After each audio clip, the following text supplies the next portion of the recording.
Assalamualaikum warahmatullahi wabarakatuh. How are you today?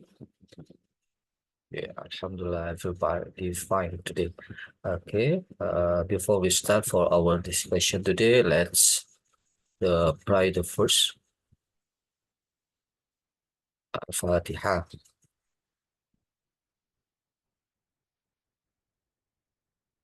Okay, finish. Okay, today we'd like to discuss about the semantic and the pragmatic. Hari ini kita akan bahas tentang semantic and the pragmatic. I will share the first for our discussion. Okay, this is the topic today. Yeah, semantic and the pragmatic. In the semantic and the pragmatic, this is the kind a branch of the linguistic. Ini termasuk dari cabang dari linguistik. Yang dimana ini ada dari semantic and pragmatic. In semantic pragmatic, in our topic today, ya, in this meeting, itu there is a learning object. The learning object there are three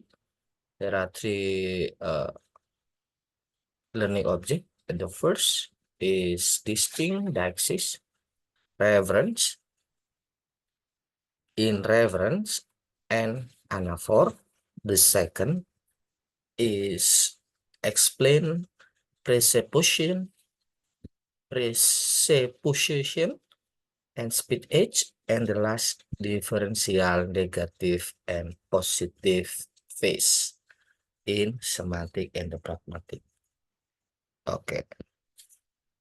Then we continue. We would like to discuss all about learning object that we'll discuss in this meeting. Ya, yang akan kita bahas pada pertemuan ini. Okay, at the first, what are the semantic and the pragmatic? Ya, apa itu semantic and the pragmatic? Oke. Nah, semantic is the study of literal meaning in the language. Ya, this is semantic, itu adalah literal meaning in the language. Examines relation between word and the word. Nah, jadi di sini we can give the underline, can underline the word study in literal meaning, ya. Jadi ini fokus ya, the study of the literal meaning, ya, in the semantic. Like di sini, for example, what the dog red and running means. Nah, this is the fokusnya adalah fokus pada sebuah kata. Oke. Nah, kemudian in the pragmatic is the study of meaning in the context. How the speaker intent is interpreted by listener. For example, it's cool here. We make a request to close the window. Ya. It's cool here. For example, in the pragmatic. It's cool here. Nah, artinya bisa maksudnya di sini maybe a request to close the window. Nah, sederhananya begini. Jadi, sederhananya pengertian dari between the semantic and the pragmatic itu, yakni kalau semantik itu mempelajari makna yang ada dalam kata atau kalimat secara langsung. Jadi semantik itu jadi mempelajari ya the study the meaning in the word or in the sentence. Nah, secara langsung. Jadi kalau semantik itu mempelajari tentang meaningnya itu pada kata dan kalimat secara langsung. Tanpa tanpa melihat siapa yang berbicara. di mana konteksnya. Jadi di situ langsung fokus pada kata atau pada kalimatnya, tidak fokus pada siapa yang berbicara. Nah, contoh di situ what the dog. Lalu fokus ada dognya. Nah, sedangkan misalkan kata dognya itu tadi adalah anjing. Kemudian selanjutnya ya nih, sedangkan pragmatik itu adalah mempelajari makna dalam konteks. Jadi berbeda dengan semantik. Nah, pragmatik itu lebih pada fokusnya adalah pada konteks, arti pada sebuah konteks, di mana yang dimaksud di sini pembicara bisa dipahami oleh pendengar, di mana maksud dari si pembicara itu bisa dimengerti oleh si pendengar. Nah, di sini dalam sebuah konteks pembicaraan. Contohnya itu tadi, it's cool here, it's cool here. Nah, kalau secara semantik, ya, sebuah kalimat it's cold here. Kalau secara semantik artinya di sini dingin. Nah, itu arti dalam sebuah semantik, ya. Namun di sini secara pragmatik artinya berbeda. Bukan it's cool here, bukan di sini dingin, bukan itu aja. Secara pragmatik bisa berarti request atau meminta untuk menutup jendela, misalkan.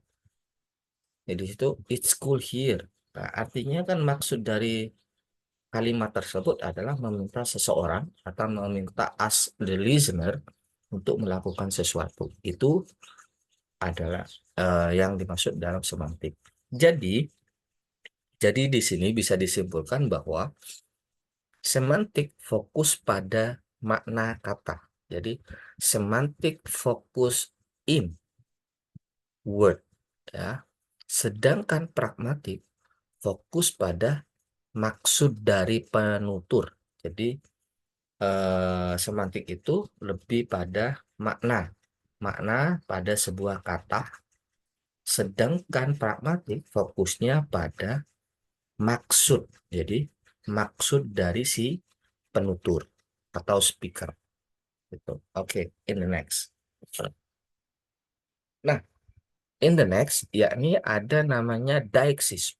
What is deixis? Deixis diartikan dalam bahasa Indonesia adalah penunjukan. Ya, di mana di situ deixis yakni makna yang tergantung pada konteks. Kemudian di situ juga ada jenisnya.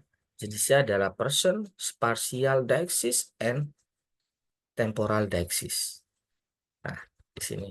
Oke, kita ke pengertian dulu. Let's in definition. The definition of deixis. Word whose the meaning depend entirely on the context. Nah, entirely on the context. Like pointing with the language. Nah, di situ ada suatu penunjukan. Nah, kata deixis sendiri itu berasal dari bahasa Yunani yang artinya penunjukan. Nah, kata-kata yang bersifat deiktik atau deixis di sini tidak memiliki makna tetapi tanpa konteks. Jadi, kata deixis ini tidak memiliki makna tetap tanpa sebuah konteks. Makna dari deixis di sini itu tergantung pada siapa yang berbicara, kepada siapa yang berbicara, kapan, di situ kepada siapa, terus kapan dan di mana. Nah, oleh karena itu deixis itu dibagi 3 jenis. There are 3 kind of deixis, yakni deixis person pointed to people atau menunjuk orang. For example, yakni I, you, he, she, and they. Sedangkan spatial deixis yang kedua yakni that point to location. Jadi merujuk pada suatu tempat atau lokasi. Like here, there, this, that.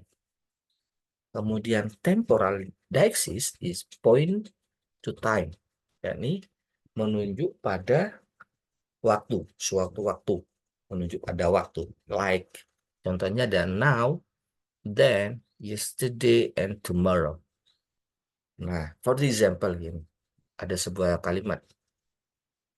Contoh dalam sebuah kalimat, she will meet you there tomorrow. She will meet you there tomorrow. Nah, gitu.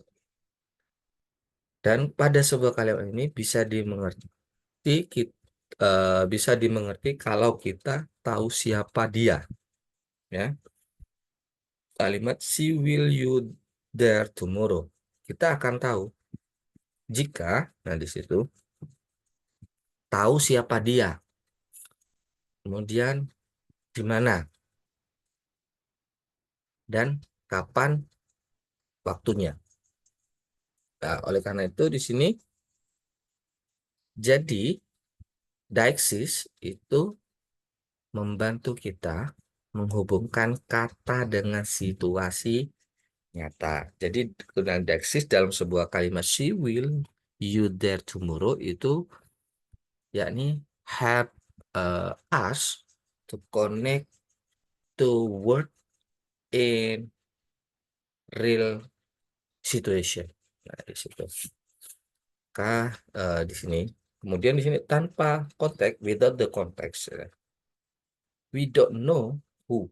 Nah, tanpa konteksnya di situ kita nggak tahu siapa, di mana, dan kapan.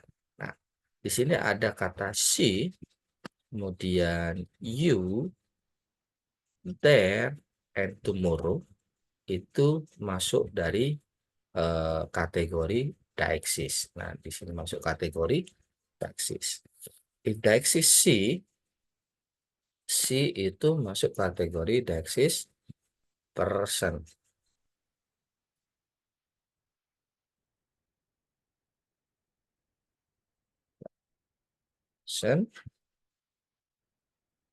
If you, nah juga deixis person. Deixis. There, karena there itu di sana berarti masuk deixis spasial, yakni di mana menunjuk pada suatu tempat. And then, karena di mana. Kemudian tomorrow itu masuk kategori deixis temporal, yakni menunjukkan tentang time to pointed to time, yakni menunjuk pada waktu. Okay, for the next. Okay, then continue in reference. Reference itu adalah sebuah acuan. Nah, the definition here, reference, an age where speaker use the language to help listener identify something specific. Jadi gunanya acuannya reference itu sebagai an age where the speaker use the language to help a listener identify something specific. Example here, the woman is the red dress is my boss. The woman in the red dress is my boss. The woman here, in the red dress, is it refers to a specific person. Karena di sini kata woman kemudian dijelaskan kembali, yakni give the definition information, yakni dari kata the red dress, memberikan informasi. Nah, kemudian in the second, Paris is the capital of the French. Paris is refer to specific city. Paris itu specific city, yakni simbolnya dari ibu kota atau capital of the French. Oleh karena itu, sini referen itu tadi itu fokusnya pada tindakan saat penutur ya. Jadi age where the speaker use, nah, itu tindakan saat penutur menggunakan bahasa untuk membantu pendengar, to help the listener ya, untuk membantu pendengar mengenali atau mengetahui sesuatu yang lebih spesifik. Itu gunanya dari refer. Nah, contoh itu kalimatnya adalah the woman is the red dress is my boss. Frase ya, frase pada di situ dalam sebuah kalimat di situ ada sebuah frase yakni the woman is the right dress. Nah, the woman is the right dress itu adalah mengacu pada seseorang tertentu di dunia nyata. Nah, jadi frase the woman in the red dress itu mengacu pada seseorang tertentu di dunia nyata. Nah, maka di sini perbedaannya dengan deixis itu adalah referen bisa tetap bermakna tanpa harus konteksnya secara langsung. Jadi referen itu tetap bisa bermakna meskipun konteksnya tidak secara langsung. Ya, maka di sini atau kata lainnya referen isn't always directed. Ya, maka di sini the sun in the phrase ya ini pada frase the sun ini refers to the something everywhere, sesuatu yang sama lainnya, merujuk pada sesuatu yang nyata. Is it the reference? And then inferensi atau inferensi yakni the definition in referensi yakni the process of using logic and the background knowledge to figure out meaning that isn't explicit state. Ya, the process of the using logical and the background knowledge to figure out meaning that isn't explicit state. For example, here, my car keys are missing. You infer that I want a car and its key are lost. In the second example, the restaurant was closed, so we went home. Bisa diartikan di sini, you infer they didn't get to eat at the restaurant. In reference is the bridge. Ya, reference is the bridge connecting what is said with what is mean. Nah, di situ. Oke, atau ini kata lainnya in reference di situ. In reference itu termasuk sebuah proses ya, sebuah proses di mana ya atau in reference itu ada proses kemampuan kita menyimpulkan makna yang tidak dikatakan secara langsung. Jadi ada proses di situ, prosesnya adalah menyimpulkan atau kemampuan kita untuk menyimpulkan sebuah makna yang tidak dikatakan secara langsung, hanya disimpulkan saja dari diri sendiri. Nah, dalam penyimpulan di situ kita menggunakan akal. Nah, using the logic, menggunakan akal dan pengalaman untuk menebak maksud dari si pembicara. Nah, itu tadi contohnya my car keys are the missing. Nah, ketika saya bilang my car keys are the missing. Jadi kalian langsung menyimpulkan bahwa saya punya mobil dan kuncinya hilang. Nah, itu disebut irreverent. In the second, yakni the restaurant was closed. Nah, di situ. So when we home, kalian bisa menebak bahwa kami tidak jadi makan. Itu maksudnya. Jadi menyimpulkan sendiri. Nah, menyimpulkan sendiri itu yang disebut dengan istilahnya adalah irreverent. Oke.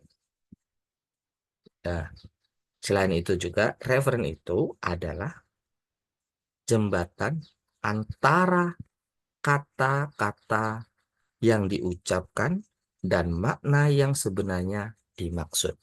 Itu yang disebut referen. Oke, kita lanjut in anaphor. According anaphor here, in reference device where word, the anaphor refer back to an early word or the phrase, atau bisa disebut dengan the antecedent.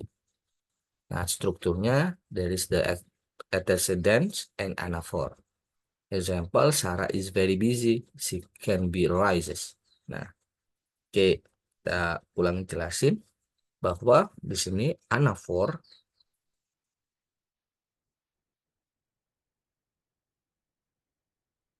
Jadi anaphor itu biasanya kita sering tidak mengulang kata yang sama berulang kali. Nah, sebagai gantinya dalam anaphor di sini kita menggunakan sebuah anaphor untuk mengacu kembali ke kata sebelumnya. Anaphor itu adalah sebagai acuan kita kepada kata yang sebelumnya. Nah, contohnya di situ ada Sarah is busy. Sarah is busy, and then she can't be reached.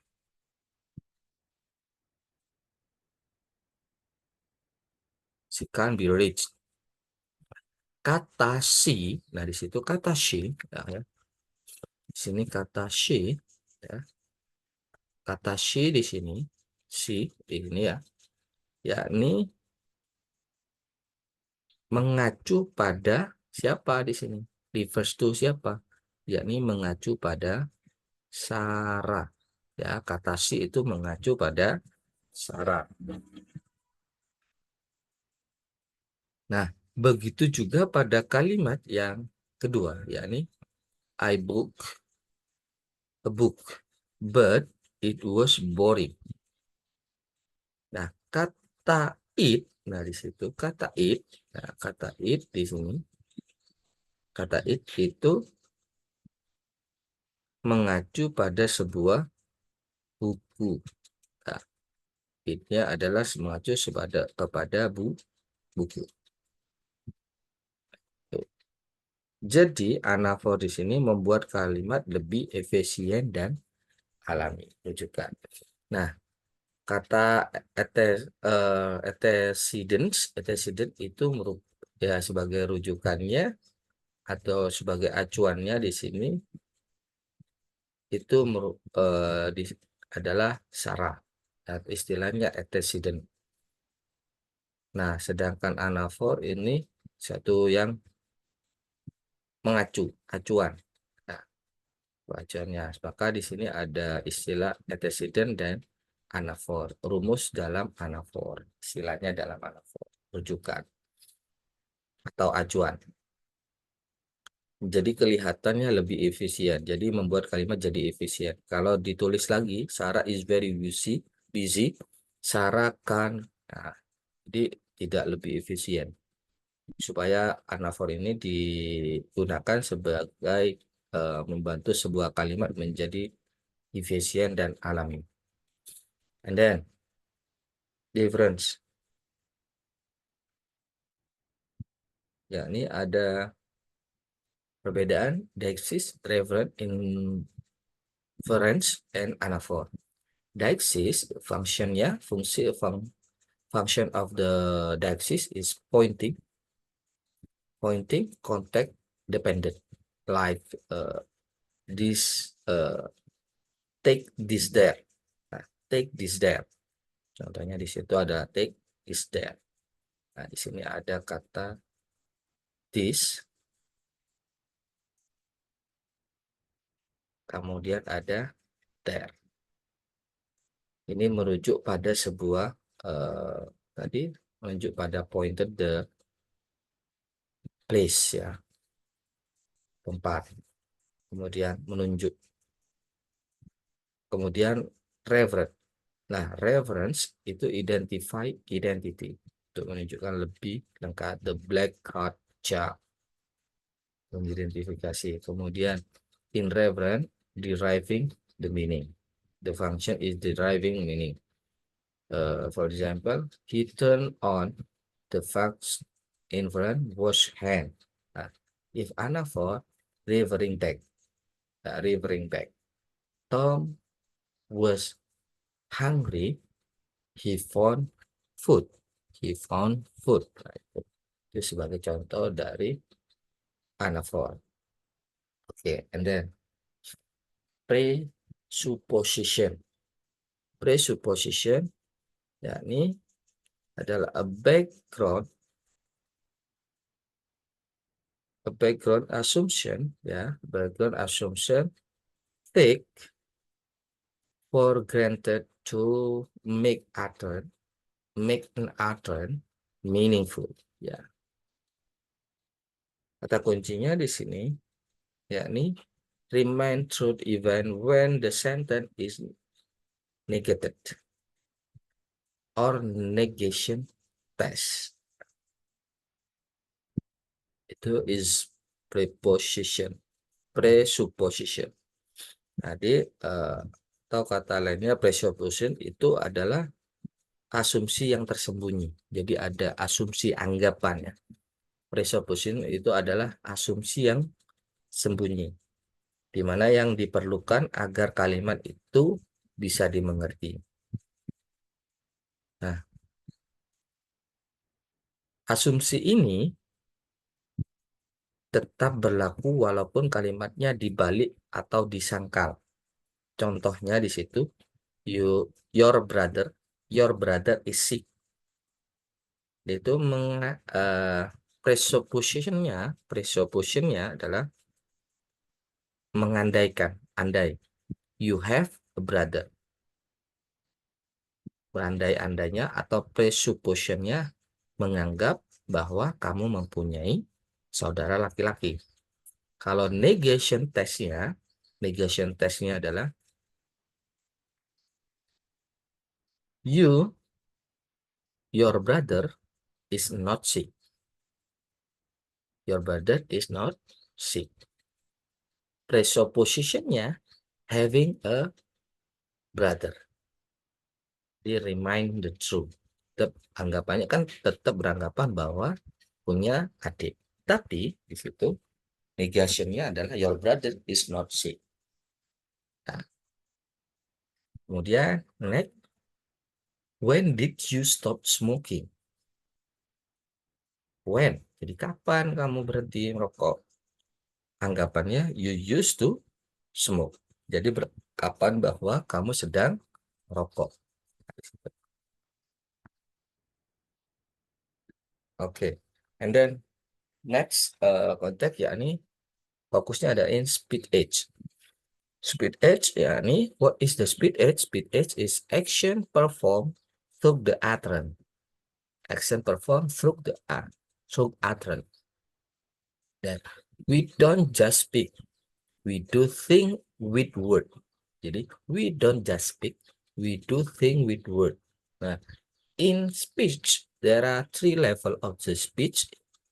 Yakni the first locutionary age, and then the second elocution age, and then the third perlocution age. Ya, jadi speech age itu berbicara juga berarti melakukan tindakan sosial. Jadi bukan hanya pada ungkapan saja, tapi melakukannya. Nah, di situ ada 3, yakni locutionary age ada literal meaning of the utterance. Jadi makna literal secara umum dari sebuah kalimat. Kemudian sedangkan illocution yakni intent or force behind the other. Ada di situ yakni ada niatan kemudian atau tujuan penutur. Apa sih tujuannya? Nah, itu maksudnya. Nah, di situ ada suatu maksud. Kemudian perlocution itu adalah effect on listener atau di situ dari ucapan si speaker itu ada dampak kepada listener. Nah, misal contohnya, for example ya, kasih contoh, misalkan, can you open the door? Can you open the door? Secara umum di situ artinya adalah, bisakah kamu membukakan pintu? Nah, itu adalah masuk eh, locutionary age. Kemudian, tapi sebenarnya di situ ada maksudnya. Maksudnya apa?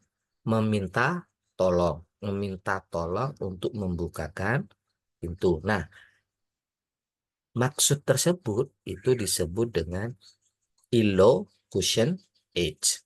Kemudian efek. Nah, di situ dari maksud di situ pendengar tahu, maksudnya adalah minta untuk bukakan pintu. Nah, setelah itu si pendengar si pendengar itu dari ucapan si pembicara itu melakukan yakni sebuah tindakan yakni membukakan pintu. Nah, tindakan tersebut itu disebut dengan perlocutionary age. And then the next, ini konsep of the face in politeness. Nah, definition here, the public self-image that everyone want to protect in the social interaction. According to Brown and Lanson theory, divides face into two types. There are positive face and negative face. Positive face deserves to be liked, appreciated, and knowledge. And negative face deserves to be free from imposition and constraint. Okay, in the positive phrase, ya, positive phrase itu to be accept, admire, and the part of the group. Nah, artinya criticism, disagreement, ridicule, and disinterest. In the politeness strategy, yani acting as if we were in the same group. Example, compliment, you work is excellent. In group language, hey, mate, can you help me? And show interest. How was your vacation? Tell me about it. Nah, itu in positif atau jadi pada positive face itu lebih pada keinginan positif, seseorang itu ingin merasa diterima atau dihargai, itu masuk kategori positive face, dimana kita bisa mengancam positive face orang kalau kita mengkritik, ya, kita mengancam seseorang kalau kita itu melakukan kritik, menolak atau tidak menunjukkan minat. Nah, itu jadi suatu ancaman. Maka di situ oleh karena itu perlu ada strategi. Nah, di situ politeness strategi ada sebuah strategi. Nah, di situ yakni dengan apa? Memberikan pujian, compliment. Your work is excellent, biar menjadi sebuah positif. Kemudian yang kedua itu menggunakan yang bahasa. Hey, hey mate, can you help me? Nah, di situ. Kemudian yang ketiga bisa menunjukkan suatu perhatian. How was your vacation, atau how was your weekend? Bagaimana? Nah, itu perhatian. Nah, itu supaya apa tujuannya untuk diakui di situ atau dihargai, diterima dan dihargai. Nah, di situ itu masuk di positive face. And then in negative, negative face itu to be autonomous, independent, and undisturbed. Jadi treatnya adalah order, request, dan advice, and even over that impose. Nah, in negatif di sini lebih pada supaya tidak dipaksa. Kalau yang positif itu tadinya eh, biar diterima dan dihargai. Sedangkan negatif itu kebalikan. Jadi keinginan seseorang untuk tidak dipaksa atau diganggu itu ada negatif. Nah, kita bisa ancamannya in negative phase, ya nih kita memberi perintah atau perintah langsung. Jadi ada suatu strategi, yakni strateginya yakni menggunakan cara yang halus. Contohnya, would you mean passing the short? Yang kedua, bisa menggunakan apologizing, sorry to bother you, but. Nah, kemudian juga menggunakan I just need a minute of your time. Dengan cara ini, kita tetap sopan dan tidak membuat lawan merasa terbebani. Nah, di situ. In conclusion, yakni Dexis, Reverend, and Anaphor it help us understand referent in language. And then in presupposition, reveal hidden assumption behind utterance. Dan ada anggapan asumsi ya. And then speed eight theories show the language as action, like requesting, promise, and etc. If the positive and negative phase explain how we maintain social relation and respect through the language. Okay, maybe that's all for our explanation. Thank you for your join. Don't forget to absent in e-learning and then do exercise. Thank you. And the last I say, Assalamualaikum warahmatullahi wabarakatuh.